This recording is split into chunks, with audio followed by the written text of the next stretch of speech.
Hey guys, welcome back to the channel. So today I'm doing a comparison between the Vortec 2.0, which I have here on the right, and the Vortec 3.0, which I have here on the left. So the body I got for this one, Cadillac body, is pretty good. So first comparison, actually, we'll start with the bodies. So as you can see, that the front ends are just stickers and decals and stuff. The bumper does come off. It has some hard plastic injection molded pieces, but is nowhere in comparison to the Vortec 3.0. So I got the special edition silver, all injected molded parts in the rear and in the front. This has the ability for light cups. I know the Cadillac doesn't have the ability for light cups, but I'm pretty sure the Ford GT does. Alright, so let's get to driving characteristics. So with this shorter body, it is more likely to lose the rear end on you. So under acceleration, the rear end will want to slide out. But compared to the Vortec 3.0, this tends to understeer more. So when you go to full lock under full acceleration, the front end will push instead of the rear end coming around. And the reason for that is, as you can see with the Vortec 2.0, it's a lot shorter and it's a little bit more narrow. So what they've done for the 3.0 is they've extended the chassis a few inches, widened it, and put bigger wheels on it. Another few key changes. So this one, I upgraded a little bit. This was the Vortec 2.0 brush chassis originally.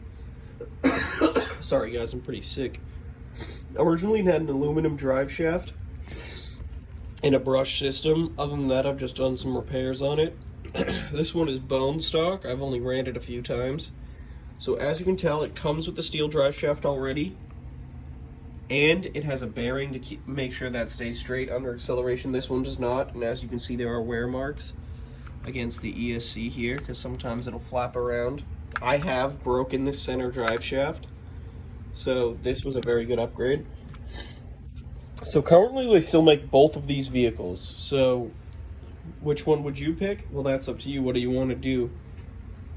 This one, like I said, it'll kick the rear end out easier. So if you're into drifting and you like sliding around, this might be the one for you. But this one is more stable at high speed. So if you're going for speed rounds and straight line action, this could be the one for you. So what parts do they share? They share differentials, springs, arms, almost chassis, like I said. It's been extended a little bit. Receiver boxes are the same. Servos are the same. Power systems were the same before I upgraded this one. This currently does not have a VXL model that you can get as of right now. This is August of 2021. You would have to put your own brushless system in, but with Traxxas's Power Up program, you can get some money off when you just bring this power system working to a certified Traxxas dealer. Which one do I like better? I have used this one a lot more, as you can probably tell. But I don't know. It depends what I want to do. If I want straight line stability, I'll pick this one. But if I'm just, bashing, trying to do donuts and burnouts, I'll go through this one. One recommendation, too. So I put these tires on a few weeks ago, and they're already, in some spots, wearing out. These are the non-VXL rated tires. I would highly recommend, if you go brushless, put the steel drive shaft in so it doesn't snap on you like it snapped on me, and put on the VXL rated tires. Other than that, I'll have some running footage for you guys later. So now we got the Vortec 2.0 running footage. What you can see here is the rear end likes to kick out, it likes to slide. I wouldn't say that's a drawback of this. When I do take this out, I enjoy kicking out the rear end and sliding it. So both this and the Vortec 3.0 are running a 5200 amp hour battery. It's 2S, just to keep the comparison as close as possible. I know it's not a perfect comparison because this I did a VLX swap on, and the other one is just bone stock. So if you're into drifting and just sliding around your car, these do have aftermarket plastic wheels you can get on Traxxas.com. I bet you can find some cheaper ones on eBay or wherever you shop for RC parts. But the driving characteristics of this one, yeah, I would say very loose. I do have a whole suspension kit coming. It's the big bore shocks, the titanium shock shafts, and the anti-sway bars. I wanted to do some more shock upgrades and tuning to see if I can get this thing to handle better. Both of these models do not have TSM, which is a driver assist for Traxxas vehicles. I also got a tutorial video coming up on how to replace the front and rear wheel bearings on this. I have blown out one of the wheel bearings. I crashed into a fence and the whole thing collapsed. And I will show you guys how to replace the front and the rear wheel bearings. They're pretty similar. You just gotta, the only difference is in the front, it's got all the turning mechanisms in it.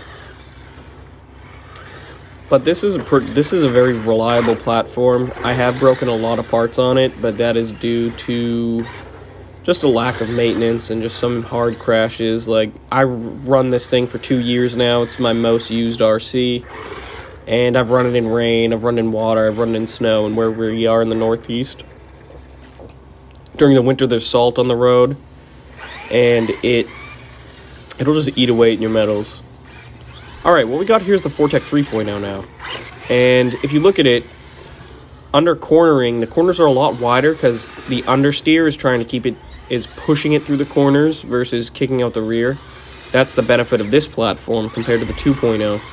See right there where I hit the gas and cut the wheel to full lock, I was trying to kick out the rear end, but still, it's a very planted, good platform for high speed and stability. I'm probably going to VXL swap this down the line and see how it acts under more power. But how the out-of-the-box setup is very good. This is bone stock. I haven't tuned the suspension. I haven't tuned the diffs. This has no hop-up parts.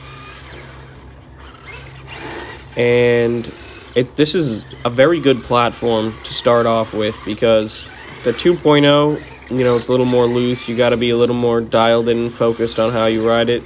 But this just wants to stay straight. Both platforms are very good. I enjoy them both.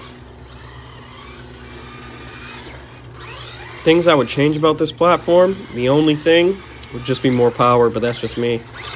Maybe a gyro, but honestly, the 2.0 needs the gyro more because this is just stable. This also does not have Traxxas stability management.